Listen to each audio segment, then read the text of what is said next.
자, 오늘 방송은 요걸로 한번 시작해보죠. 자, 지금까지 했던 얘기를 간단하게 한번 얘기를 해볼게요. 두 분 다 이제 처음 오신 분들이니까. 처음 온 거라 그래봤자 뭐 오늘 둘째 날인데 뭐. 제가 이제 1월 초에 발표한 논문이 있어요. 논리학회에서. 논리학회에서 발표한 논문이 있는데, 그 논문 주제에 대해서 이게 논문에 대해서 이제 얘기를 하려고 그래요. 제가 어제부터 계속 그 얘기를 하고 있는데, 그 논문의 주제는 여기 논란 없는 원리에 관한 얘기입니다. 그러니까 논란 없는 원리라는 거는 이제 어떤 정리인데, 요 정리예요, 요 정리. 일단 요 정리가 뭔지는 아직 감이 안 오시죠, 그죠? 아무튼 요기 관한 얘기인데, 제 논문은 이제 요게 성립하느냐 안 하느냐, 뭐 어떤 조건에선 성립하고 어떤 조건이 성립 안 한다라는 걸 이제 얘기를 하고 싶은 거예요. 뭐 자세하게는 이제 밑에서 얘기를 할 거고요. 그럼 여기서 말하는 단순 조건문이라는 거하고 직설법적 조건문이 뭐냐? 자, 우선 단순 조건문은 뭐냐면요. 우리가 형식어에서, 그러니까 일상어를 형식적으로 만들어 놓은 언어를 저는 그냥 형식어라고 편하게 부르겠습니다. 형식어에서 요기요로 표현되는 말을 의미하는데, 일상으로 치면은 무엇 무엇이면 무엇 무엇이다 라는 말입니다. 그러니까 이 기호는 사실 요기요도 마찬가지고요. P이면 Q다, P이면 Q다. 예를 들면은 네가 교수면은, 네가 공부를 잘했다면 아마 성적이 좋겠지라고 얘기하는 거. 그런 식의 어떤 문장을 다 포함하는 거라고 생각하면 되겠습니다. 그러니까 영어로 얘기하자면 이제 if하고 then 구문 있잖아요. 구절 있잖아요. 그거라고 생각하면 되겠습니다. 그래서 if then을, 그러니까 뭐뭐이면 뭐뭐다라는 말을 우리가 논리학에서는 뭘로 쓰느냐? 형식으로는 뭘로 쓰느냐? 요걸로 써요. 아까 얘기했듯이 p 말발굽 q, 요거 p 말발굽 q 요렇게 쓰거든요. 우리가 이거를 그래서 p imply q라 그러든지 혹은 이제 p 홀스 q라고 부르기도 하는데, 뭐 읽는 방법이야 그렇다 치고, 이 이제 항은, 그러니까 요 논리식은 어떨 때 참이 되고 어떨 때 거짓이 되느냐? t는 참이란 말이고 f는 거짓이란 말이거든요. P가 맞고 Q가 맞으면 참이 돼요. 그럼 P이면 Q는 참이 돼요. 그리고 P가 참이고 Q가 거짓이면 P이면 Q는 거짓이 돼요. 그리고 P가 거짓이고 Q가 참이면 이거는 참이 돼요. 그리고 P가 거짓이고 Q도 거짓이면 P이면 Q는 참이 돼요. 왜 이렇게 되냐? 왜 이렇게 되냐에 대해서는 이제 뭐 직관적으로 설명할 수야 있긴 하겠지만은, 사실 직관적으로 생각하자면 요 두 개가 좀 우리가 설명하기 좀 많이 껄끄러워지고요. 사실, 그리고 요게 왜 표가 이렇게 되느냐에 대한 대략적인 설명은 제가 해드렸거든요. 그러니까 이제 제가 어제 했던 영상을 갖고 와가지고 그거를 보시면은 아마 도움이 될 거라고 생각을 합니다. 그래서 아무튼 이제 요걸 우리가 단순 조건문이라고 그럽니다. 단순 조건문. 영어로는 이제 material implication이라 그러기도 하고, 뭐 아무튼 여러 가지 이제 이름들이 붙어 있어요. 아무튼 그래서 이제 요거의 진리 값들이 참거짓이 요 경우의 수에 대해서 TFTT라고 나오기 때문에 그냥 간단하게 그냥 TFTT라고 그냥 관용적으로 부르기도 하고요. 아무튼 요게 단순 조건문입니다. 그러면 단순 조건문이 성립한다는 게 무슨 말이겠어요? 참 후건이, 그러니까 전건이, 요거 P를 우리가 전건이라 그러고요. Q를 후건이라 그러거든요. P가 거짓이거나, 그러면 거짓이면 둘 다 참이잖아요, 그죠? 혹은 Q가 참이거나, 이게 참이면 어떻게 했어요? 둘 다 참이죠, 그죠? 그래서 요게 참이라는 말은, 단순 조건문이 참이라는 말은 전건이 거짓이거나, 그러니까 P가 거짓이거나 후건인 Q가 참이라는 의미입니다. 그죠? 그래서 논란 없는 원리를 설명하는, 논란 없는 원리에서 이제 뒷부분은 우리가 알게 된 거지, 이해하게 된 거지, 그죠? 요까지는 이해하시겠나요? 일단 요까지 이해하는지 이제 두 분 말을 듣고 나서 한번 더 얘기를 해볼게요.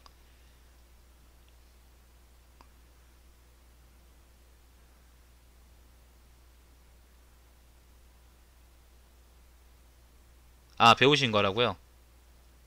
멍하다고요? 멍하면 어떻게 뒤에서 계속 얘기를 할 건데. 아무튼 단순 조건문은 무엇 무엇이면 무엇 무엇이다 라는 말을 그 형식어로 바꿔놓은 거라고 생각하면 돼요. 물론 이제 의미가, 그럴까요? 비유를 좀 들어볼까? 예를 들면 이겁니다. 우리가 뭐뭐 비면 뭐뭐다 라는 말을 어떻게 할까? 비유를 한번 들어봅시다. 예를 한번 들어보죠.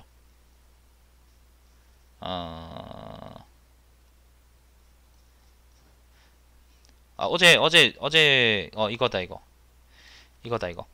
만약에 제가 이런 예를 한번 들어보죠. 네가 밥을 사주면 나는 술을 사주겠다라는 말이 있어요.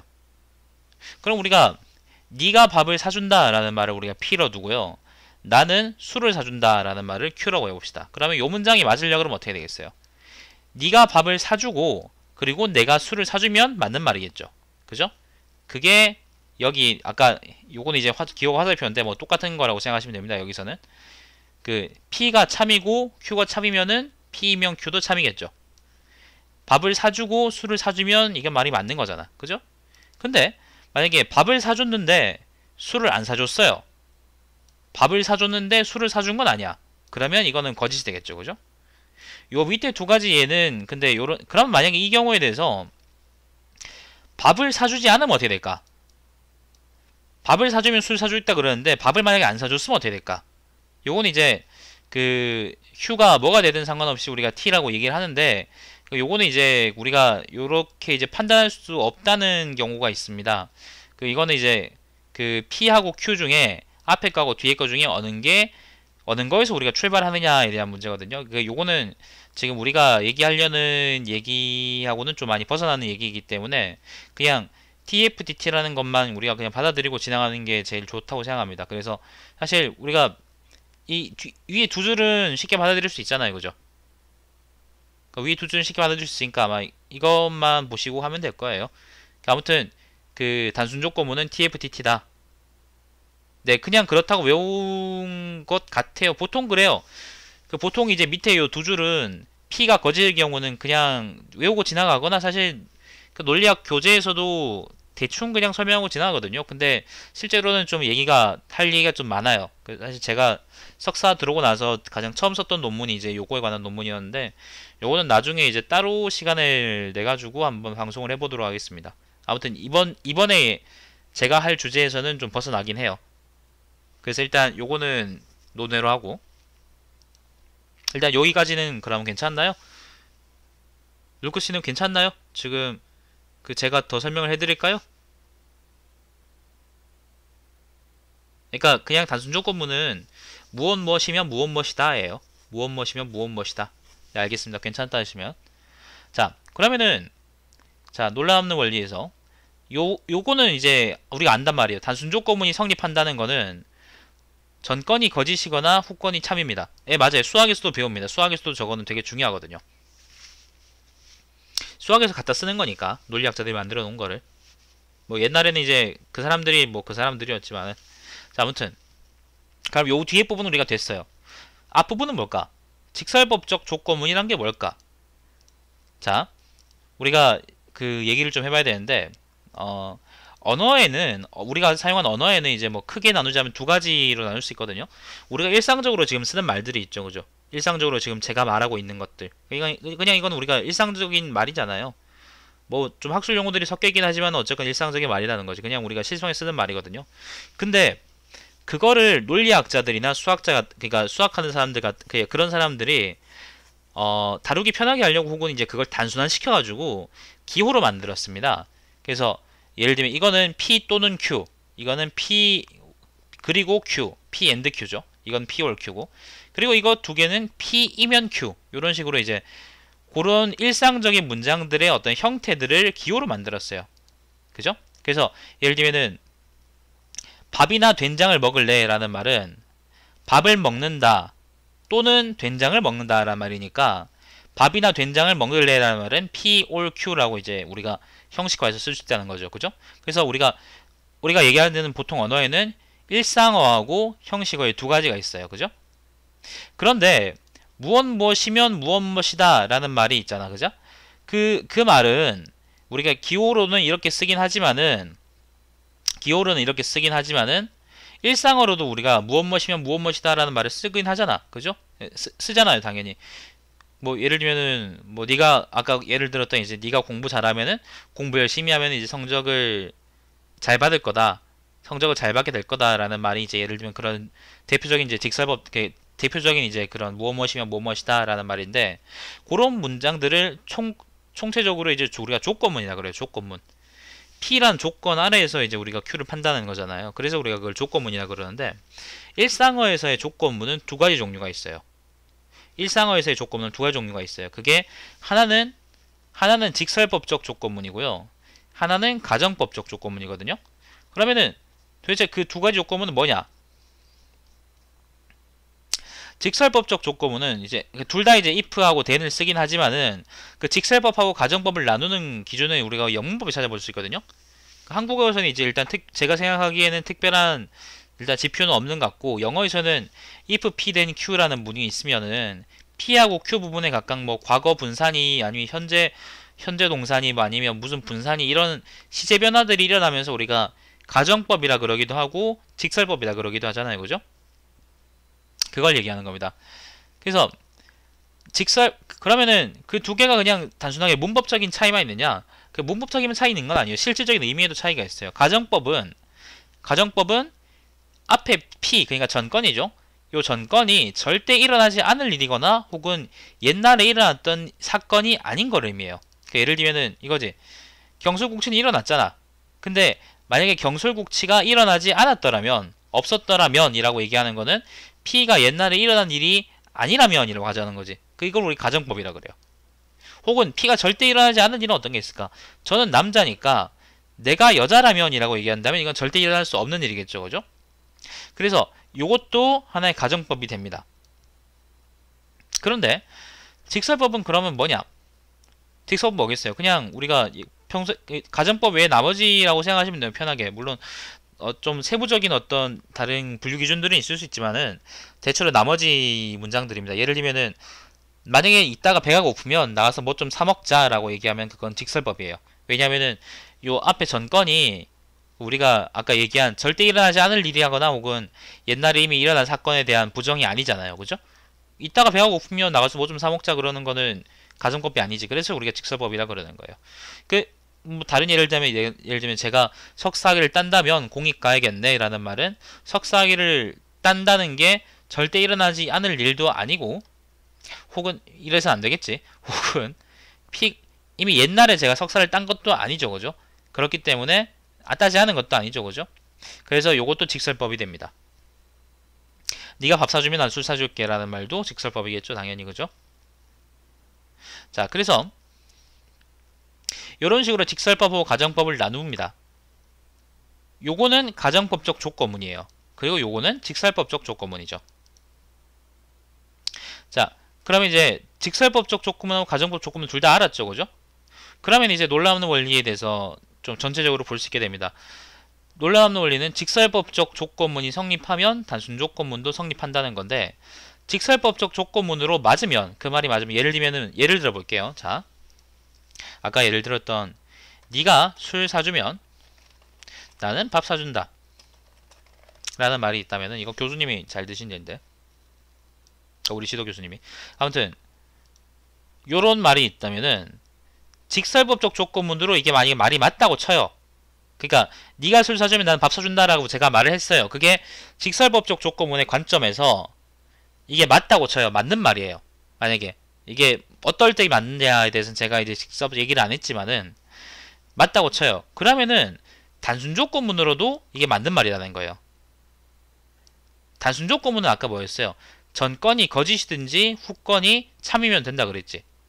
그러면은 직설법적 조건문이 성립한다는 조건이 전건이 거짓이거나 아니면 후건이 참이라는 단순 조건문의 참 조건과 대비했을 때 어느 게 더 큰 조건이고 어느 게 더 작은 조건이냐에 따라서 요 원리, 요 명제가 성립할 수도 있고 성립 안 할 수도 있겠죠. 그게 바로 놀라움의 원리가 성립할 수도 있고 성립 안 할 수도 있는 거죠. 그죠? 자, 그러면은 우리가 직설법적 조건문은 언제 성립하느냐에 대한 얘기를 해야겠지. 요까지는 이해하시나요?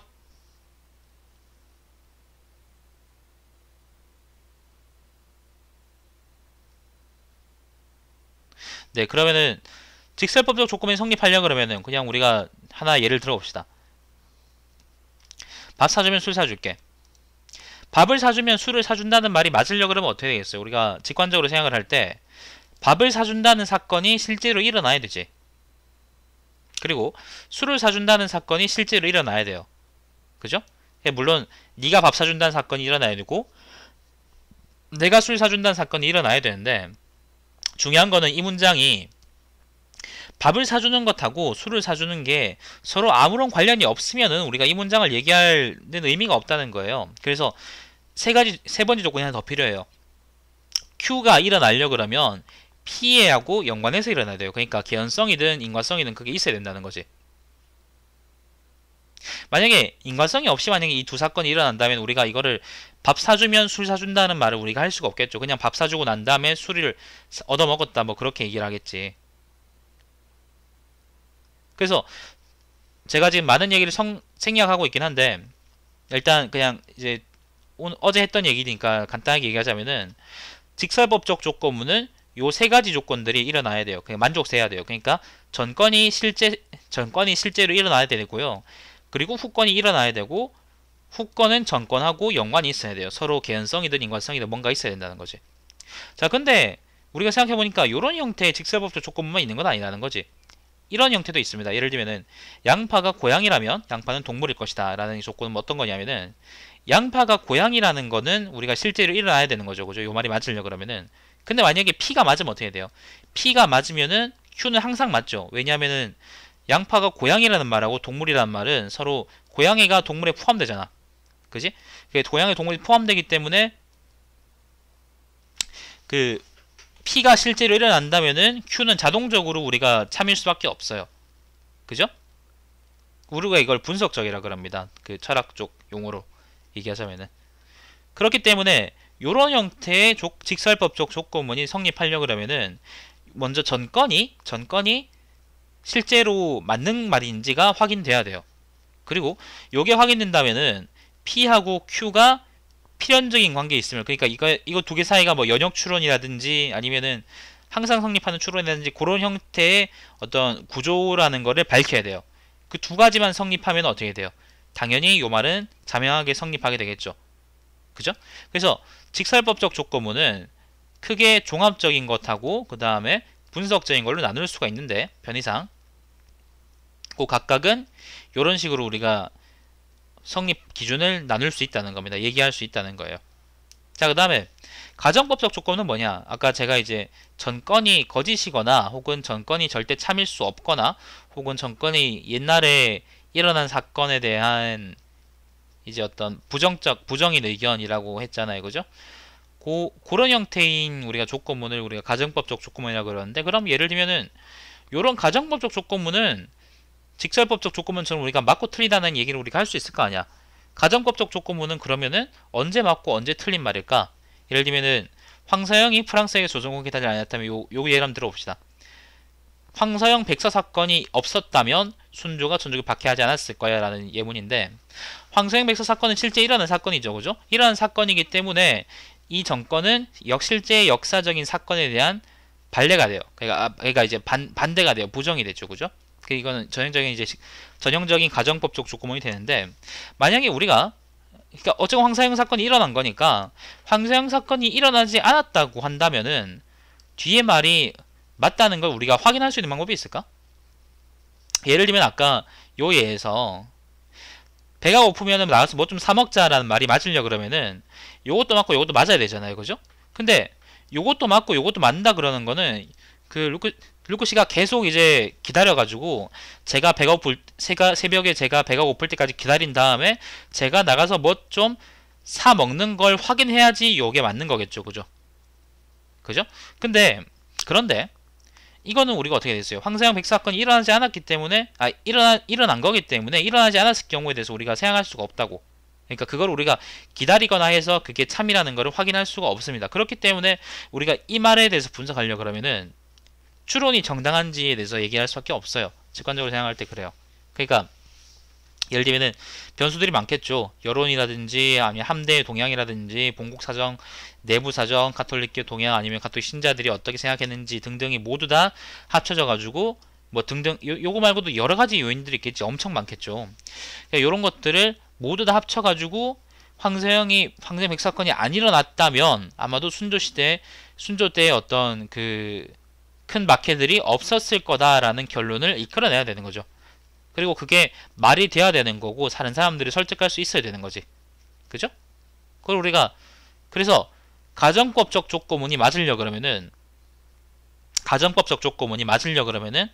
전건에서 후건으로의 추론이 정당해야 됩니다.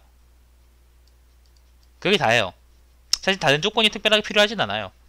그래서 우리가 이걸 지금까지 한 걸 정리해보면은 직설법적 족고문하고 가정법적 족고문은 이제 이런 식으로 맞다 틀리다라는 얘기를 할 수 있게 되는 겁니다. 그죠? 자, 그런데 일단 이제 요까지가 2장 내용이었거든. 제 논문에 어제 했던 거기도 하고. 자, 이게 자, 그러면은 놀라움의 원리는 뭐가 되겠습니까? 직설법적 족고문이 성립한다면 이게 그러니까 직설법 족고문 중에 아까 조건이 또 두 개 있었죠, 그죠? 분류가 두 개 있었지. 종합적인 직설법 족고문도 있고 그 다음에 분석적인 것도 있었죠, 그죠? 종합적인 경우가 성립한다면 예를 들면 단순 족고문도 성립한다라는 게 얘기가 돼야 되고 그 다음에 분석적인 족고문이 성립한다면 단순 족고문도 성립한다라는 것도 얘기가 돼야 됩니다. 요게 성립하려고 그러면 그런 것들을 검증해야 줘야 되죠. 그런데 저는 직설법적 족고문을 지금 보여드린 표와 같이 분석을 했는데요. 아까 제가 설명한 것과 같이 분석을 했는데 셀라스하고 브랜덤 같은 사람들은 직설법적 족고문을 단지 전건에서 후건으로의 추론이 정당하다는 것만으로도 진위를 판단할 수 있다. 그리고 그렇게 하는 게 맞을 것 같다라고 얘기했어요. 그리고 우리가 그걸 추론주의라 그래요. 추론주의가 뭔지 아시겠어요? 직설법적 족고문은 P에서 Q로의 그러니까 전건에서 후건으로의 추론이 얼마나 정당한지에 따라서만 참거짓이 결정된다는 거예요. 그러니까 직설법적 족고문을 뭐 제가 얘기한 가정법적 족고문처럼 본 거야. 요까지는 이해하시겠습니까?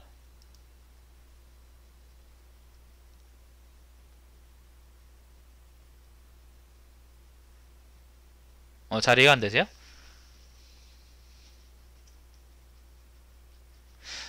그래요. 자, 큰 관점에서 이제 정리하자면은 그러면 큰 관점에 정리하자면은 직설법적 족고문은 우리가 일상적으로 쓰는 족고문의 종류인데 직설법적 족고문을 저처럼 이렇게 해석할 수도 있고요. 그리고 셀라스와 브랜던 같은 사람들처럼 이렇게 해석할 수도 있어요. 그러니까 보는 관점이 두 가지라는 거예요. 보는 관점이 물론 다른 관점도 있을 수 있어요. 다른 사람은 직설법적 족고문은 이렇게 해야지 이걸 맞는 말이다 그럴 수 있을 거다라고 얘기할 수도 있겠죠, 그죠? 뭐 그거는 그렇다고 칩시다. 그래서 제가 여기서 이제 분명히 해야 되는 거는 직설법적 족고문을 보는 관점이 두 가지 이상이라는 거지. 네네, 두 관점이 근본적으로 차이가 없지 않아요. 있어요. 차이가 없는 것 같다라고 이제 말씀하셨지만 차이가 있어요. 그러니까 정권의 실제성과 연역 추론의 정당성하고 네네네 한번 얘기해 보세요. 네네. 아니요, 말씀해 보세요. 한번 들어볼게.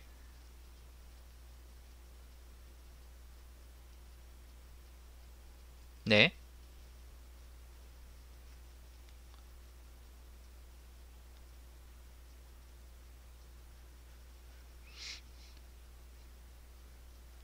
왜냐하면 결국 둘 다 추론이 얼마나 정당한지 따지는 거 아닌가요? 아니요, 그렇지가 않아요. 그 두 관점이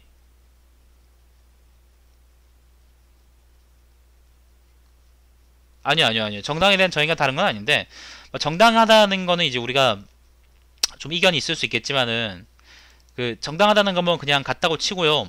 같다고 치고 추론주의에서 정당하다는 거는 이게 사실 추론을 의미하는 겁니다. 일단 그거는 이제 밝힐 필요가 있을 것 같고. 그러니까 가정법적 족고문에 대해서는 추론주의 관점하고 그러니까 이게 충돌이 안 돼. 이거는 왜냐하면 가정법적 족고문을 제가 이게 어떻게 맞다 그러냐 그럴 때 제가 이제 추론이 정당해야 된다 그랬잖아요. 이건 추론주의거든. 사실 같은 거거든요. 근데 직설법적 족고문의 이 두 가지 조건은 추론주의하고 달라요. 이게 전건이 실제하고 후건이 실제하고 참 이거구나. 종합적인 거. 정건하고 후건이 둘 다 실제성이 보장되고, 그러니까 둘 다 일어나야 되고, 그리고 요거 두 개 사이에 개연성이나 인과성이 있어야 된다라고 하는 말은 추론이 정당하다는 것하고는 별개의 일입니다. 네, 그죠? 이거는 좀 관련이 있을 수 있겠어요. 그런데 추론주의하고 이것도 차이가 나는 게, 네네네네, 그거는 맞아요. 가정법적 조건문하고 추론주의는 이제 제 관점에서 보더라도 합치돼요. 그러니까 그거는 충돌하지가 않아. 직설법적 조건문이 문제야. 물론 이제 요거 두 개도 어느 정도의 추론이라는 게 개입돼 있긴 하지만은, 지금 제 관점을 택했을 때, 제 관점을 제가 제 논문에서 직관적인 기준이라고 일단 부르고 있거든요. 근데 제 관점을 택했을 때 추론주의하고 제 관점이 상충되는 점은 뭐냐면은, 제일 중요한 점은 이거예요. 실제성이에요. 실제성. 분석적인 경우도 저는 전건이 참이라는 거, 그러니까 전건이 실제한다는 거, 혹은 일어났다는 거, 참이라는 거를 말할 수 있어야 된다고 얘기했어요. 근데 종합적인 경우에는 이제 물론 전건은 혹은 둘 다 실제성, 그러니까 참이라는 거 아니면은 일어났다는 거를 우리가 확인할 수 있어야 되는 건지. 근데 추론주의에서 단지 전건의 소건으로의 추론이 정당하다고 하는 거는 실제성하고 관련이 없어요. 실제로 일어나거나 말거나 그냥 추론만 정당하면은 그게 맞다는 거야. 그런 의미에서 추론주의는 제 관점하고 합치될 수가 없어요. 같이 갈 수가 없어. 제 관점에는 시간이라는 게 있어요. 시간이라는 것, 그러니까 시간이라는 개념들이 개입돼 있어요. 왜냐하면 우리가 그 말이 맞다는 걸 확인하려고 그러면은 기다려야 되거든. 실제로 전건과 후건이 일어나는지, 그리고 그게 두 개 사이 인과성이 있다고 우리가 얘기할 수 있는지에 대해서 다 기다리고 판단할 수 있어야 되거든. 근데 그렇지 못하잖아요. 그죠? 추론주의에서는 그렇지 못하다고요. 추론주의에서는 그냥 단지 추론의 정당성만 보는 거니까 굉장히 중요한 점에서 이제 의미 차이가 있는 겁니다. 자, 아무튼 요 두 개가 다르다는 건 제가 설명을 했고요. 그래서 직관적인 기준도 다르고요. 직관적인 기준하고 추론주의는 둘 다 직설법적 조건문에 대한 이론이지만, 그러니까 설명 방법이지만은 그 두 개가 양립할 수가 없어요. 양립할 수가 없어요. 그래서 이거를 이제 비교해 보면 이렇게 됩니다. 직관적인 기준에 대해서는 직접 조건이 이렇게 대두고, 그 다음에 가정법적 그러니까 추론주의를 택한다면은 요 셋 다 이제 추론이 얼마나 정당한지에 따라서 말이 되는 겁니다. 그러니까 이제 말이 될 수도 있고 안 될 수도 있는 겁니다. 아시겠죠, 그죠? 이제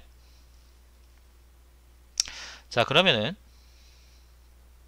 여기까지가 이제 어제 얘기에 대한 대체로 정리가 되는 건데, 그래, 제 얘기는 어떤 거냐면요, 제 논문에서의 주장은 어떤 거냐면은 요 몇 가지로 이제 정리할 수가 있는데, 직관적인 기준과 추론주의적 기준은 서로 같지가 않아요. 아까 이건 지금까지 계속 설명했던 거죠, 그죠? 그 다음 두 번째, 기억 때문에, 첫 번째 조건 때문에 직관적인 기준을 택했을 때와 추론주의를 택했을 때 각각 논란 없는 원리의 성립 여부가 달라질 수가 있어요. 왜냐하면 직설법적 조건에 대한 진입 판단 기준, 그러니까 성립 여부 기준이 달라지기 때문에 그래요. 당연하죠, 그죠? 자명한 얘기입니다.